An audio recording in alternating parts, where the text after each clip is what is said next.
ল্যারিনা ও পরীর বন্ধুত্ব পার্ট 2। আগের পর্বে আমরা জেনেছিলাম যে ল্যারিনারা 3 ভাই বোন ও ল্যারিনা সব দিকেই খুব বেশি আগ্রহী ছিল। তার প্রজাপতি খুব পছন্দ ছিল।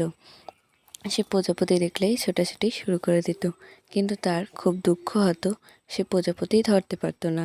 আর তাছাড়া তাদের পরিবারে তার মতন কেউ না থাকায় তার কোনো বন্ধুও ছিল না, তাই সে বেশিরভাগই প্রজাপতির পিছনে ছোটাছুটি করে সময় কাটাতো। এমনই একদিন সে যখন প্রজাপতি ধরার চেষ্টা করছিল তখন পায়ে হোঁচট খেয়ে পড়ে যায়। তার মা এসে তাকে ধরলো, বলল, ল্যারিনা, আমি তোমায় কতবার বলছি যে এভাবে প্রজাপতির পিছনে দৌড়াদৌড়ি করবে না, তোমার আঘাত লাগতে পারে তো। ল্যারিনা হেসে বলে, কী যে বলো না তুমি মাম্মা। হ্যাঁ, আমার আঘাত লাগেনি তো।